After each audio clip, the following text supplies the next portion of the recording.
key here is that this book not only will help you put it all together, even if you know in detail certain segments of what's happening, this will give you the broad picture and how it is all put together. And more than anything else, I have been getting comments and so forth back from liberals who voted for Obama and their progressive congressmen or senators.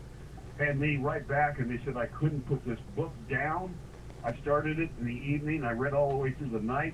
I am in a state of shock. I had no idea that this was happening. And how could they have any idea if all they got was the news out of the mainstream media? Hold on a second, Michael. Michael, hold on a second here. We've gotten disconnected from my blog talk. Let me try to get that back up. Blog Talk Radio. Please enter your host PIN. When finished, press the pound key.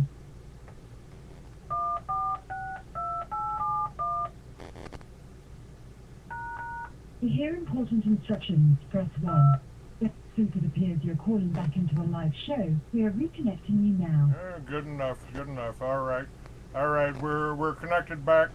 Thanks for giving me a heads up on the chat room, guys. I don't. It's hard for me to tell whether we've been disconnected or not. But we are recording, so that first segment, if you missed anything, my phone traffic's been very. Okay, then you're off the air. You're gone. Okay, all right.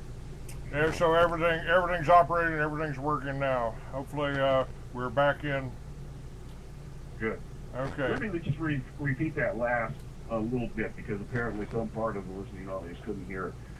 What I have been very pleased with this book, Rescuing a Broken America, is that liberals who voted for Obama have been calling in and basically saying that they did not want to read the book, but they thought they'd read the first chapter, and once they read the first 4 or 5 pages, they were hooked. They couldn't put the book down. And as a consequence, I don't attack anybody specifically in this book. I just basically paint it for what it is, and well documented and so forth, several hundred references. And once that begins to happen and sink in, they go into a state of shock.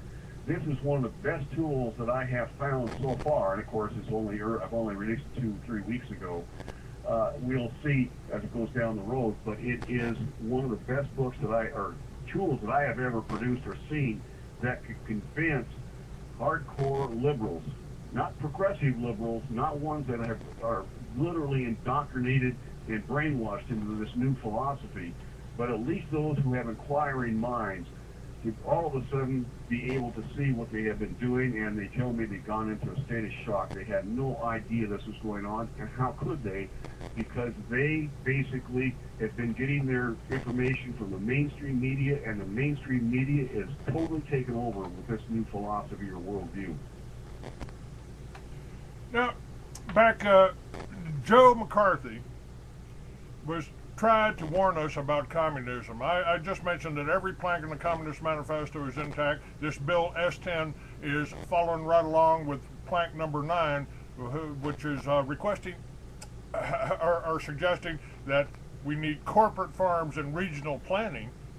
And they made McCarthyism into a bad word. Well, yes. In fact, that's one of the things that they have done to be able to protect themselves during this period of time, because when they started this way back in the almost in the 18th century, but in the last 100 years, what they have done is that they have a deliberate smear campaign against anyone who would expose the truth. Anyone. 20 years ago, it's the Black Helicopter Group. Anyone who was talking about the Trilateral Commission in a negative way, or the Bilderbergs or whatever, was labeled as these fruitcakes and nuts, Black Helicopter people. Of course, everybody knows now that those things exist. It's just common knowledge. And every step of the way, McCarthy is a classic example. There have been numerous studies done on McCarthy and what he tried to do, and every one of them comes up and basically says what he was saying was the truth. There's even congressional testimony to that effect during that period of time. And literally, the John Birch Society, another one, not everybody agrees with what these organizations or people say, and that's going to always be the case. But they literally smeared these people and organizations so that they would minimize their impact on the average person. Because if the mainstream media came out with these smears and so forth, then the people would naturally assume, well, these people have to be some sort of level of kooks, and I'm not going to pay much attention to them. And it worked very, very well. And what I would encourage you to do, they're still doing it. They're still trying to, now it's racist. Everybody's a racist who disagrees with them. If you're listening to this, share it with your co-workers, your friends, your family, and so forth. Let them know that all this effort to downgrade, denigrate, attack individuals and organizations and so forth that are bringing the truth are a tactic. Well, it's a warfare strategy, and you shouldn't pay any attention to it. In fact, when you hear something like that, your ears should prick up and basically say, or think to yourself, this person is probably telling the truth because he's being attacked. Now, my book has not been out long enough for me to be attacked yet, but I know I'm going to be.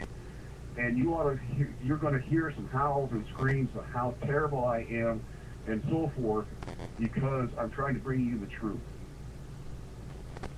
Well, that's what's been happening to me, Michael, for the last 6 years. I mean, besides trying to kill me, they shut down business. Well, Clay Douglas says, oh, he's a racist, he's an anti-Semite. It's going. As a matter of fact, that's part of the story that I've got up on my website.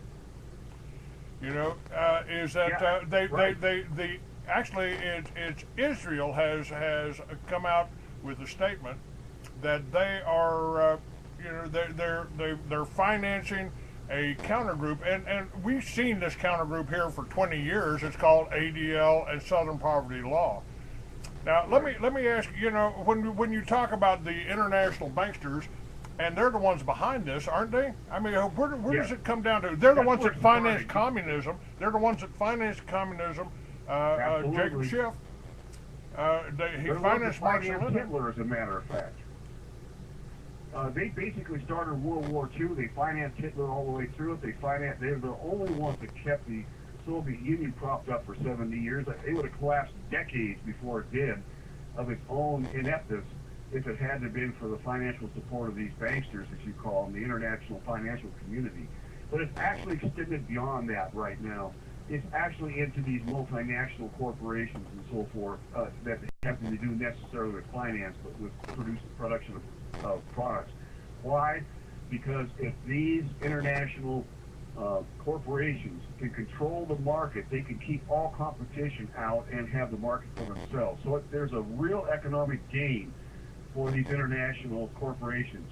That doesn't make every person in that corporation evil any more than it does for any banking employee within some of the banks and so forth, and the families that are actually doing this work. But it does show you that with power, tremendous power, and ability to control what the truth is, through controlling the media, through controlling your education, through controlling the court system, judicial system, and finally the legislative session and the executive branch, you basically control this. And this is what Carol Quigley said, and it's in my book, back in 1967, after studying this for over 20 years, actually having the records of these banksters, getting into those records for 3 years. He basically said that there's the long-term goal, and he was proud of it. He wasn't necessarily trying to expose them. He was proud of what they were trying to do. He was saying they were going to try to control the entire financial global situation, and by controlling finances, control governments. And let me tell you, folks, with the passage of and the signing of the Financial Reform Act 2 weeks ago, they pretty much put the last peg into the hole in trying to accomplish what Carol Quigley said that they were going to do back in 1967. The Bible's been telling us for 2,000 years about the mark of the beast, and for 2,000 years we've been wondering what the hell they were talking about. But I've got commercials right now for the little RFID microchip. Oh yeah, George used to forget his medication, but now with HealthLink, with this little chip here, the doctor knows everything about all my medical records. They don't mention that he knows everything about your bank account too.